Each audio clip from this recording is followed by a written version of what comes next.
France. Book 8, Future Times. Book 8, The Endless History, and Section 1.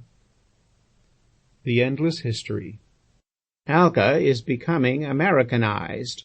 Monsieur Danisset. And he overthrew those cities, and all the plain, and all the inhabitants of the cities, and that which grew upon the ground. Genesis 19:25. Poverty has ever been familiar to Greece, but virtue has been acquired, having been accomplished by wisdom and firm laws. Herodotus, Histories, 7:102. You have not seen angels, then? Liber Terribilis.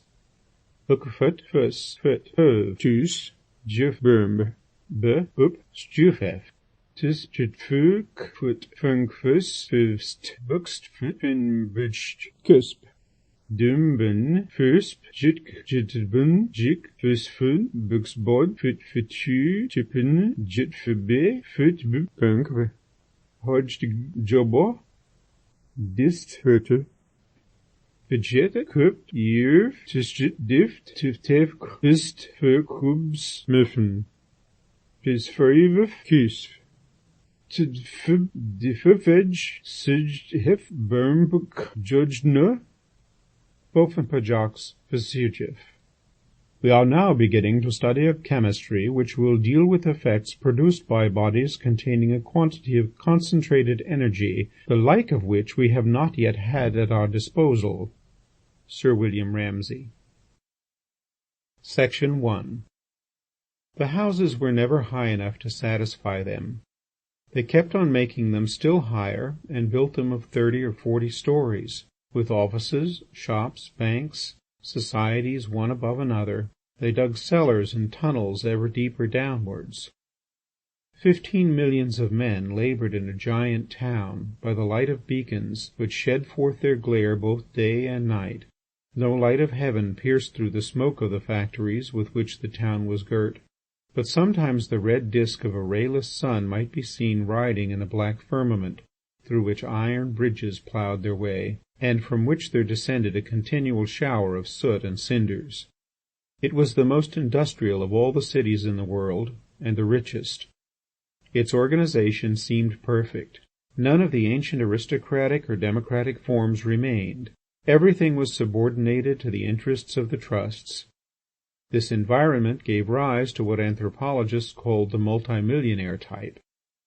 The men of this type were at once energetic and frail, capable of great activity in forming mental combinations and of prolonged labour in offices, but men whose nervous irritability suffered from hereditary troubles which increased as time went on. Like all true aristocrats, like the patricians of republican Rome or the squires of old England, these powerful men affected a great severity in their habits and customs. They were the ascetics of wealth. At the meetings of the trusts an observer would have noticed their smooth and puffy faces, their lantern cheeks, their sunken eyes and wrinkled brows. With bodies more withered, complexions yellower, lips drier, and eyes filled with a more burning fanaticism than those of the old Spanish monks, these multimillionaires gave themselves up with inextinguishable ardour to the austerities of banking and industry. Several, denying themselves all happiness, all pleasure, and all rest, spent their miserable lives in rooms without light or air, furnished only with electrical apparatus, living on eggs and milk, and sleeping on camp beds. By doing nothing except pressing nickel buttons with their fingers, these mystics heaped up riches of which they never even saw the signs, and acquired the vain possibility of gratifying desires that they never experienced. The worship of wealth had its martyrs. One of these multimillionaires, the famous Samuel Box, preferred to die rather than surrender the smallest atom of his property. One of his workmen, the victim of an accident while at work, being refused any indemnity by his employer, obtained a verdict in the courts, but repelled by innumerable obstacles of procedure, he fell into the direst poverty. Being thus reduced to despair, he succeeded by dint of cunning and audacity in confronting his employer with a loaded revolver in his hand, and threatened to blow out his brains if he did not give him some assistance, Samuel Box gave nothing, and let himself be killed for the sake of principle. Examples that came from high quarters are followed. Those who possessed some small capital, and they were necessarily the greater number, affected the ideas and habits of the multimillionaires in order that they might be classed among them.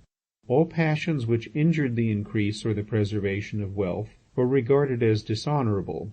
Neither indolence, nor idleness, nor the taste for disinterested study, nor love of the arts, nor, above all, extravagance was ever forgiven. Pity was condemned as a dangerous weakness. Whilst every inclination to licentiousness excited public reprobation, the violent and brutal satisfaction of an appetite was, on the contrary, excused. Violence, in truth, was regarded as less injurious to morality, since it manifested a form of social energy. The state was firmly based on two great public virtues, respect for the rich and contempt for the poor. Feeble spirits who were still moved by human suffering had no other resource than to take refuge in a hypocrisy which it was impossible to blame, since it contributed to the maintenance of order and the solidity of institutions. Thus, among the rich, all were devoted to their social order, or seemed to be so. All gave good examples, if all did not follow them. Some felt the gravity of their position cruelly, but they endured it either from pride or from duty. Some attempted, in secret and by subterfuge, to escape from it for a moment. One of these, Edward Martin, the president of the Steel Trust, sometimes dressed himself as a poor man, went forth to beg his bread, and allowed himself to be jostled by the passers-by. One day, as he asked alms on a bridge, he engaged in a quarrel with a real beggar, and filled with a fury of envy, he strangled him. As they devoted their whole intelligence to business, they sought no intellectual pleasures. The theatre, which had formerly been very flourishing among them, was now reduced to pantomimes and comic dances. Even the pieces in which women acted were given up. The taste for pretty forms and brilliant toilettes had been lost. The somersets of clowns and the music of negroes were preferred above them, and what roused enthusiasm was the sight of women upon the stage whose necks were blazoned with diamonds, or processions carrying golden bars in triumph. Ladies of wealth were as much compelled as the men to lead a respectable life. According to a tendency common to all civilizations, public feeling set them up as symbols.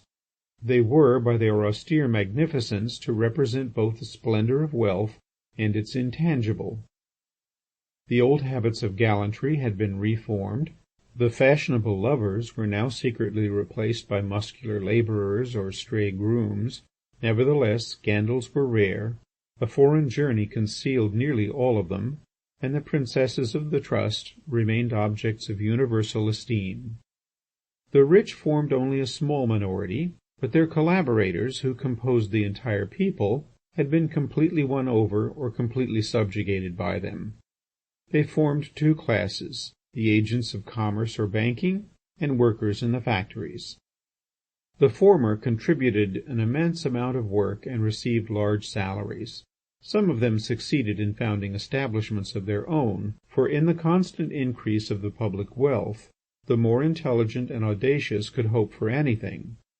Doubtless it would have been possible to find a certain number of discontented and rebellious persons among the immense crowd of engineers and accountants, but this powerful society had imprinted its firm discipline even in the minds of its opponents. The very anarchists were laborious and regular. As for the workmen who toiled in the factories that surrounded the town, their decadence, both physical and moral, was terrible. They were examples of the type of poverty as it is set forth by anthropology. Although the development among them of certain muscles, due to the particular nature of their work, might give a false idea of their strength, they presented sure signs of morbid debility. Of low stature, with small heads and narrow chests, they were further distinguished from the comfortable classes by a multitude of physiological anomalies, and in particular by a common want of symmetry between the head and the limbs. And they were destined to a gradual and continuous degeneration, for the state made soldiers of the more robust among them, and the health of these did not long withstand the brothels and the drink shops that sprang up around their barracks. The proletarians became more and more feeble in mind. The continued weakening of their intellectual faculties was not entirely due to their manner of life. It resulted also from a methodical selection carried out by the employers. The latter, fearing that workmen of too great ability might be inclined to put forward legitimate demands, took care to eliminate them by every possible means, and preferred to engage ignorant and stupid labourers who were incapable of defending their rights, but were yet intelligent enough to perform their toil, which highly perfected machines rendered extremely simple.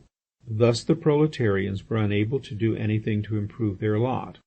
With difficulty did they succeed by means of strikes in maintaining the rate of their wages. Even this means began to fail them. The alternations of production inherent in the capitalist system caused such cessations of work that in several branches of industry, as soon as a strike was declared, the accumulation of products allowed the employers to dispense with the strikers. In a word, these miserable employees were plunged in a gloomy apathy that nothing enlightened and nothing exasperated. They were necessary instruments for the social order, and well adapted to their purpose.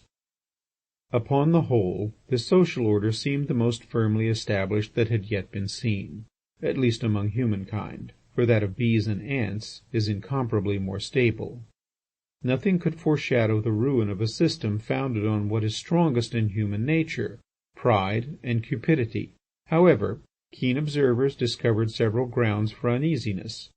The most certain, although the least apparent, were of an economic order, and consisted in the continually increasing amount of overproduction, which entailed long and cruel interruptions of labour, though these were, it is true, utilized by the manufacturers as a means of breaking the power of the workmen by facing them with the prospect of a lockout. A more obvious peril resulted from the physiological state of almost the entire population. "The health of the poor is what it must be," said the experts in hygiene, "but that of the rich leaves much to be desired." It was not difficult to find the causes of this. The supply of oxygen necessary for life was insufficient in the city, and men breathed in an artificial air. The food trusts, by means of the most daring chemical synthesis, produced artificial wines, meat, milk, fruit, and vegetables, and the diet thus imposed gave rise to stomach and brain troubles. The multimillionaires were bald at the age of 18. Some showed from time to time a dangerous weakness of mind. Overstrung and enfeebled, they gave enormous sums to ignorant charlatans, and it was a common thing for some bath attendant or other trumpery, who turned healer or prophet, to make a rapid fortune by the practice of medicine or theology. The number of lunatics increased continually. Suicides multiplied in the world of wealth, and many of them were accompanied by atrocious and extraordinary circumstances, which bore witness to an unheard-of perversion of intelligence and sensibility. Another fatal symptom created a strong impression upon average minds. Terrible accidents, henceforth periodical and regular, entered into people's calculations, and kept mounting higher and higher in statistical tables. Every day machines burst into fragments, houses fell down, trains laden with merchandise fell onto the streets, demolishing entire buildings and crushing hundreds of passers-by. Through the ground, honeycombed with tunnels, 2 or 3 stories of workshops would often crash, engulfing all those who worked in them. End of Book 8, Section 1.